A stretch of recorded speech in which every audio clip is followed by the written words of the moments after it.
Hello, yes, I'm back as promised, and this time around, I can safely say I have fully recovered from COVID. Thank you, Jehovah, and thank you to everybody who has supported me in different ways. Thank you, Mituna.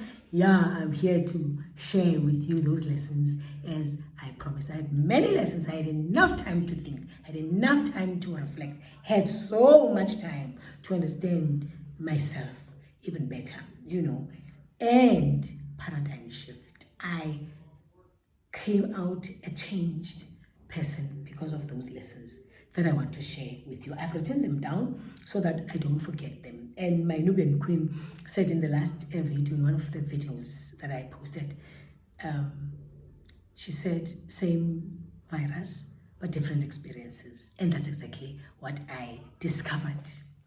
First thing, I made a resolve, a commitment. This is a matter of life or death, but I commit to do whatever it takes to get better, to fight this thing. If I might not be fortunate to live, I must have tried, I must have done all it takes to get better. So, first lesson, that was my first lesson. The second lesson, I've written them down, by the way, is to identify my needs, and resources.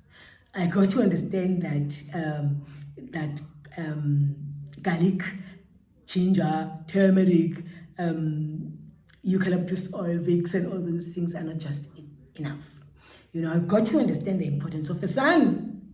I got to understand that when I buy vitamin C, I must look at the strengths. I don't know whether those things are called strengths or what, how many milligrams. D3, I didn't even know that D3 was that important, and zinc and all those things, those are my needs. I needed people. Some people don't even have such resources. They don't have people. I learned one of my go-to people were my two Nubian queens and my aunt. Betty, this is one. Simply because they were people who had just experienced this and survived.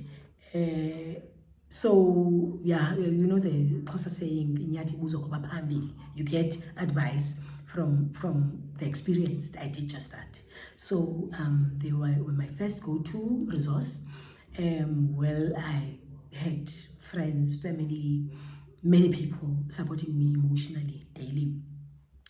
My other resource that is worth mentioning is somebody who called me, lady who loves what she's passionate about, what she does. You can hear concern from her voice. You can hear that this person is concerned about your health, genuinely so.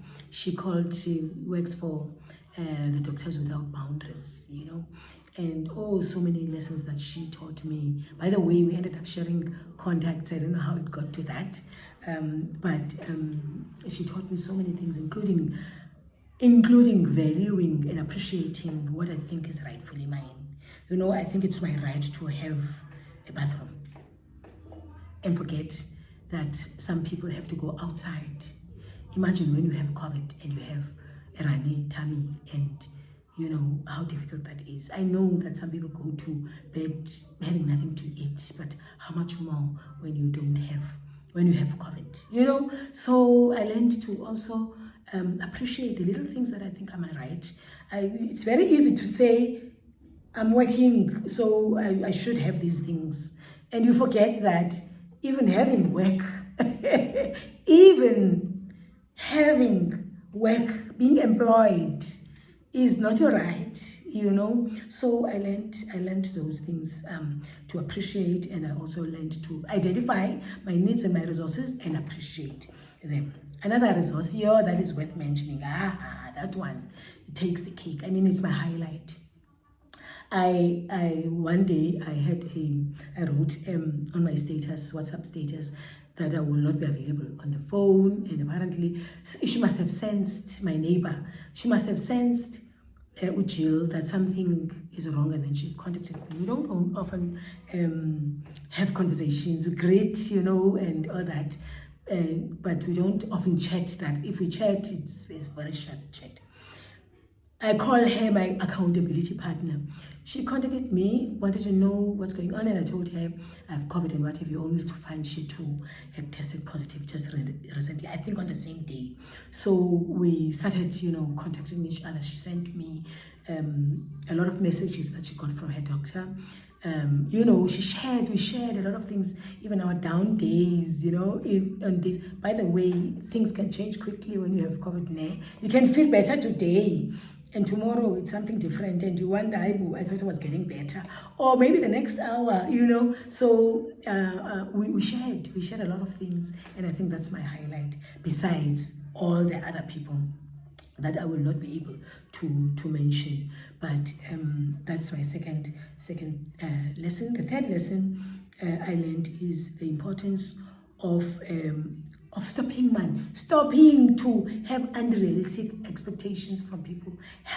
Expect people, because you told them you are not well, expect them to check you every day, or if they promised to pray for you or with you, expect them to do just that. Sometimes they want to support in a certain manner, but they can't. Remember, those people have their own needs as well. They are experiencing their own problems, but it's just that they didn't tell you. So I stopped having those unrealistic expectations. I now know how to receive, communicate, and expect emotional support from people. The 4 agreements the 5, and by the way, that I normally teach people in my sessions. Though one of them being don't make assumptions, and the other one being don't take things personally. Not everything is personal. So I learned that it made even better sense for me. And I'm trying to apply. I'm still trying to apply even better those things. And also being impeccable with your words. Being impeccable. I received a call, an SMS from a friend, yes, who sent me a message about somebody who passed on because of COVID. And I was like, no, what do you expect? And I sent an email, a response asking, why are you sending me this? And then I realized I wasn't impeccable with my word.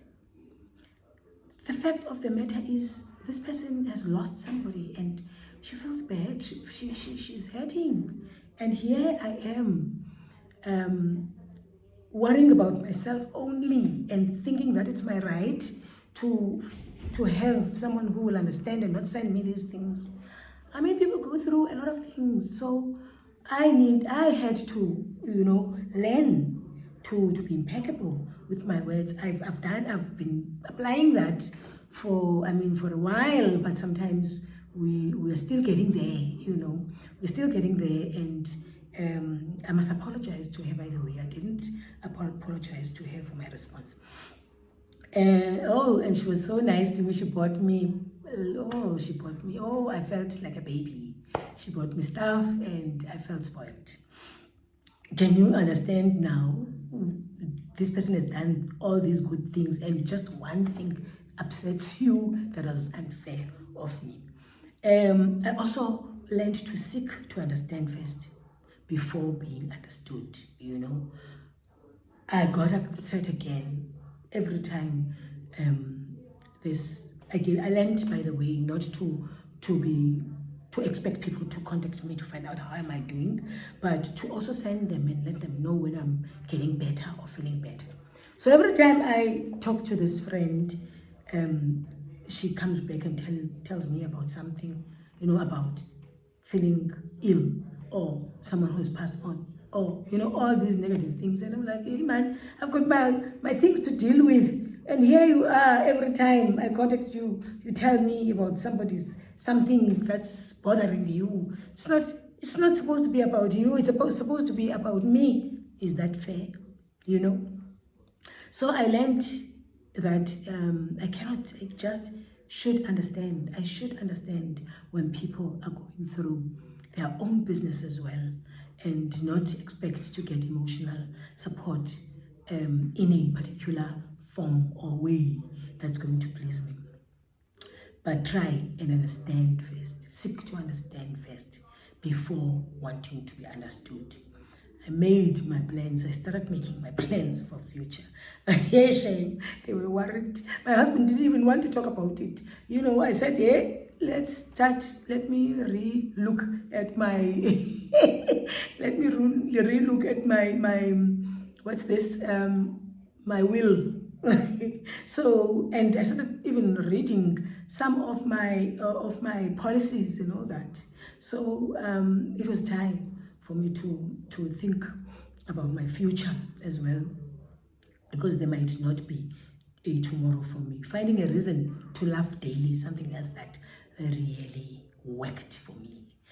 Remember, I said I don't know if I said that I live with comedians here. Ne? They don't need to stand up to make you laugh. So if I learned to find a reason to laugh daily, it was not difficult for me because we are all comedians in this house. Well, I believe I am too, in our different ways. So it wasn't that difficult, but just generally, finding a reason to laugh makes a difference. Acknowledge and understand that it's not my right to survive this, and that it's not yet uhuru. It's not done. I might have it again. The lady who called me from the gift of the, from the Doctors Without Boundaries, told me that she had COVID 3 times. So, it's not yet uhuru, and it is not my right to live. I still feel guilty, by the way, every day when I say, hey, Nkosi Yehova, thank you for saving me. And I'm like, why were others not saved? It worried me. It still worries me. Sorry. So I learned to acknowledge and understand that it is not my right. The very last and very important lesson I learned is to be in touch with my spirituality. For the first time, I learned to meditate. I'm still learning, but I started meditating. And it made so much difference in my mind, my mental state. It's not that big for many people, maybe because they are already in touch with their spirituality, but I connected with Yehovah on a different level this time around. Not because I thought I was dying only, but because I also had time to think and reflect and ask myself the right questions. Ask myself questions like, what am I doing on earth? What have I done? If I should die now, what would be said about me? Do I think that I have done what I was born to do? And I made a commitment. In fact, I made I made a commitment to start living the life I think I was born to do. I'm trying. I have prayed many times and for many days, for years, for God to show me what He needs from me, what I was born for, so I can make that difference and feel like I'm making a difference. So I started to connect with God on a very different level, and I'm convinced that the connection between one's mental and spiritual states heals the physical state. I started reading. I don't read much lately, but I started reading more. Or in fact, I listened to the 3 ladies that I find whenever I need to connect with myself. I need to listen to. One of them being Uzama Jobe. My husband wrote a post about my voice, listening at Uzama Jobe. I started connecting again with myself, my inner self, and connecting with God. So those are the lessons that I learned, And I'm hoping that you will find them useful, or find some of them or one of them useful for you. Thank you and goodbye.